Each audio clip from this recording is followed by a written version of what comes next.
Imagine que tu veuilles définir qu'est-ce que c'est qu'un être humain en programmation. Donc tu vas d'abord définir un prototype ou un modèle d'être humain. Mais qu'est-ce que c'est qu'un être humain? Un être humain, il a des caractéristiques, c'est-à-dire des attributs. Ça peut être son nom, son âge, sa taille, la couleur de ses yeux. Mais ça peut être également les actions que cet homme peut effectuer. Par exemple, il sait parler, il sait écrire, il peut vieillir, etc., etc. Donc en programmation, on peut définir un objet, ou le prototype d'un objet, c'est-à-dire le modèle d'un objet. Ça peut être un animal, ça peut être un être humain, ça peut être tout ce que tu veux, du moment qu'on sait quelles sont ses caractéristiques, c'est-à-dire ses attributs, et quelles sont ses actions qu'il peut faire, c'est ce qu'on appelle les méthodes en programmation. Donc on va définir le modèle d'un être humain. Pour définir ça, on définit ce qu'on appelle une classe. La classe, c'est le modèle en fait, hein, le modèle de l'être humain. Alors au départ, on va dire, tiens, on ne sait pas ce que contient cet être humain, on ne sait pas de quoi il est fait, on ne sait pas ce qu'il va faire, donc je fais passe. Passe, ça veut dire, je ne sais pas qu'est-ce qu'il y a dedans, dans cet être humain. On va exécuter, déjà. On va aller dans la console, et on va dire, on va créer un exemple d'être humain. Par exemple, Lisa. Donc Lisa, je vais définir que c'est un être humain, donc je vais dire humain, parenthèse ouverte, parenthèse fermée. Donc là, je viens de créer un être humain qui s'appelle Lisa. Si je tape Lisa dans la console, il me dit, voilà, tu as défini un objet qui est de type humain, d'accord?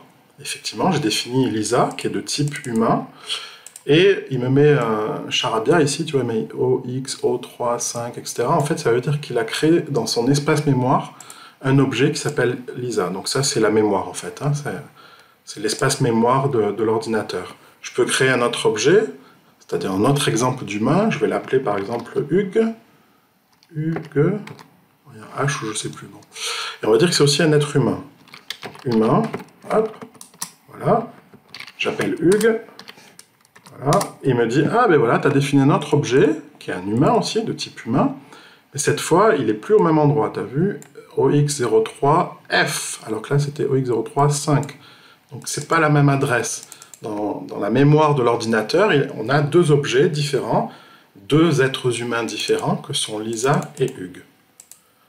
Alors évidemment, ces objets, ils ont des caractéristiques. Par exemple, Lisa, elle a un âge. Donc j'appelle Lisa.âge, c'est la première caractéristique. Je lui donne par exemple un âge de 15 ans.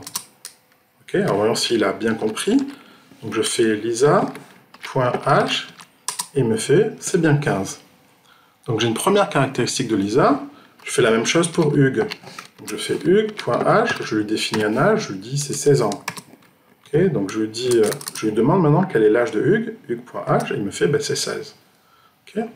Alors je pourrais définir d'autres caractéristiques, par exemple le nom, le prénom, l'adresse, la taille, la couleur des yeux, etc., etc. Donc tous ces critères-là, je vais les définir non plus dans la console, parce que ce serait pénible à faire hein, pour chacun des objets que je vais créer, Lisa, Hugues, Charles, David, etc., etc. Je vais définir dans ma classe humain, je vais définir toutes ces caractéristiques-là. D'accord? Alors je vais les définir dans ce qu'on appelle une fonction qui s'appelle la fonction init. Init, c'est pour initialisation. Alors comment on la crée cette fonction? On met underscore underscore init underscore underscore, ok? Ensuite, on met entre parenthèses, comme c'est une fonction, il faut mettre des parenthèses. On met self, je t'expliquerai après ce que ça veut dire. Et on met les caractéristiques, que sont par exemple le nom, l'âge, la taille, etc., etc., la couleur des yeux, enfin, tu mets tout ce que tu veux, qui définit selon toi un être humain. Deux points, puisqu'il s'agit d'une fonction. Okay. Alors self, en fait, self, ça représente l'objet lui-même que l'on va créer. Par exemple, Lisa, où ça représentera Hugues. Donc si je veux définir par exemple le nom de Lisa, ou l'âge, je dirais self. Self, self en fait, ça veut dire soi-même, hein, d'accord? Ça remplacera les objets que je vais créer après. Ça remplacera Lisa, ça remplacera Hugues, etc. Donc self. Le premier critère c'est nom, ok?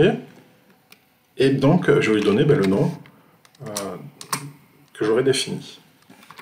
Donc self.âge, je vais mettre âge, self.taille, je vais dire que c'est la taille, Et enfin, self.yeux, j'aurais pu mettre couleur, hein, si j'avais voulu, je vais mettre yeux. Alors, c'est pas obligé de mettre, tu vois, donc de mettre ces variables-là, de mettre exactement la même qu'ici. Donc, par exemple, là, je peux l'appeler... En fait, c'est ce qu'on fait en général, hein, mais tu n'es pas obligé de mettre le même nom ici que le nom ici, ou le même âge ici que l'âge ici. Okay, tu l'as vu dans la vidéo précédente, hein, sur quand tu as créé une classe basketball, le monsieur t'expliquait comment on faisait pour définir la classe et il t'a montré des exemples. Donc voilà, donc là je définis les critères qui caractérisent un être humain, ce qu'on appelle les attributs. Okay, donc du coup, j'ai plus besoin de mettre pass, hein, parce que pass c'était quand j'avais rien mis dans la classe. Donc je vais tester. Alors me fait erreur. D'où est l'erreur? L'erreur vient du fait que quand on met 2 points ici, tu vois, il faut toujours mettre une indentation.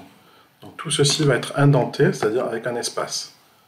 Donc j'ai cliqué sur, j'ai tout sélectionné et j'ai appuyé sur la touche tabulation, ça m'a tout décalé. Okay, de même que là, tu vois, il y a 2 points, donc c'est-à-dire que tout ce qui est en dessous doit être décalé par rapport à cette ligne. Comment je peux tester?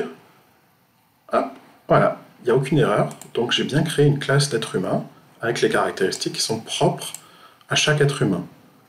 D'accord? Donc allons-y, je vais redéfinir par exemple, je veux dire que David, c'est quelqu'un de type humain, c'est un être humain, donc je l'ai défini. Il me fait erreur. D'où vient l'erreur? Bien, l'erreur vient du fait que je ne lui ai pas donné ses attributs, je ne lui ai pas donné ses caractéristiques. Hein, donc il faut que je lui donne maintenant ses caractéristiques, donc c'est-à-dire que je dois dire David est un être de type humain, mais je dois lui donner ses caractéristiques. Alors, c'est-à-dire ses paramètres ou ses attributs. Donc là, je vais mettre d'abord son nom, son âge, sa taille et ses yeux. Ok, donc je vais mettre son nom. Donc son nom, ça va être David Smith, par exemple. Son âge, ça va être 18 ans. Sa taille, c'est 1m83. Et la couleur de ses yeux, je vais mettre marron. Voilà. Donc là, j'ai défini un être humain, David, avec les caractéristiques qui sont les suivantes. Je peux vérifier, hein, si je tape juste David, pour voir, David, qu'est-ce qu'il me sort? Il me sort que c'est un objet de type humain qui a bien été défini.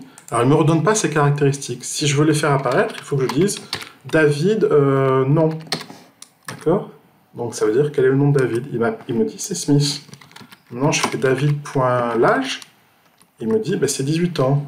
Si je fais David.sa taille, il me fait 5m83, et si je fais David.les yeux, il me fait qu'il a les yeux marrons. D'accord? Donc, en utilisant le point, en fait, après le nom de l'individu, hein, après avoir défini cet individu, je mets le point, j'ai accès aux caractéristiques, aux attributs de cet objet, qui s'appelle David. Je peux définir notre objet, par exemple, je vais l'appeler Paul. Paul, et je vais dire que c'est aussi un être humain. D'accord? Être humain. Donc il aura des caractéristiques qui sont son âge. Alors Paul s'appellera Paul Robert. Voilà, ça c'est son nom. Famille, son âge, il a 45 ans. Il fait 1m75 et la couleur de ses yeux, c'est bleu. Donc je vérifie que Paul a bien été créé. Il me fait oui, c'est bien un objet de type humain. Maintenant, si je veux avoir accédé juste à la couleur de ses yeux, je fais Paul yeux et il me dit ils sont bleus. D'accord? Donc voilà. J'ai défini donc 2 objets, hein, 2 exemples d'êtres humains, que sont Paul et David, grâce à ma classe qui a été prédéfinie ici dans mon programme. Alors un être humain, c'est pas que des caractéristiques, que le nom, l'âge, la taille, les yeux, c'est aussi des actions qu'il peut faire l'être humain. Donc par exemple, il peut parler. Donc je vais créer une fonction qui s'appelle parler. Donc je la crée de toutes pièces, cette fonction. Alors à chaque fois que je mets self, ça veut dire que quand je ferai appel à cette fonction, il faudra que je mette, par exemple, David.parler. D'accord? Self, c'est David, en fait. Hein, ça remplace le nom de l'objet. Donc, alors, il ne faut pas oublier les 2 points. Je vais faire print, je sais parler. Je sais parler. Voilà, donc retestons mon programme. Okay. Donc, je vais créer un être humain, Lise, qui est de type humain. Ok. Dont le nom de famille s'appellera Tulip, son nom de famille, son nom original. Son âge c'est 25 ans. Elle fait 1m68 et elle a les yeux de type vert. Voilà. J'ai bien créé Lise, je le vérifie, c'est bien être humain, ok. Et je lui demande de parler. Donc je fais Lise parler. Donc comme c'est une fonction, je mets parenthèse ouverte, parenthèse fermée, d'accord. Et elle m'a dit, je sais parler. Tu vois, elle sait communiquer, Lise.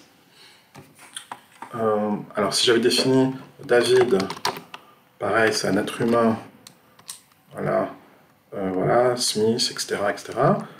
Donc je vais le faire parler, je fais David.parler, et il me dit que lui aussi sait parler, tu vois.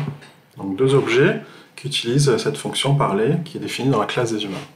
Je peux définir d'autres fonctions, je vais définir par exemple la fonction vieillir, hein, c'est une action, vieillir, vieillir. Alors, et je vais afficher dans 10 ans, mon âge, ou j'aurai, tiens, dans 10 ans, j'aurai, dans 10 ans, j'aurai quoi? Bien, l'âge, ce sera self.âge, d'accord, plus 10 ans. Voilà. Et là, c'est pas un point virgule, c'est une virgule. Voilà, donc j'ai créé cette fonction vieillir que je vais utiliser tout de suite. Donc je redéfinis David, et je dis David.vieillir. Il me le propose, tu vois ici, donc je fais ça, parenthèse, et il me dit dans 10 ans j'aurai 28 ans. Effectivement, hein, tu vois, il avait 18 ans quand je l'ai créé, et puis dans 10 ans il dit j'aurai 28 ans. Je fais pareil avec Lise, donc je redéfinis Lise. Lise elle a 25 ans, et si je lui dis Lise vieillir, donc Lise vieillir, elle me fait dans 10 ans j'aurai 35 ans, c'est-à-dire 25 plus 10. Donc tu vois, c'est pratique hein, de définir une classe d'objets qui ont des particularités, des caractéristiques qui sont définies ici, et puis des fonctions que je définis de toutes pièces, comme on l'a fait jusqu'à présent, c'est définir une fonction, on met def, le nom de la fonction, et puis on met l'instruction que fera la fonction.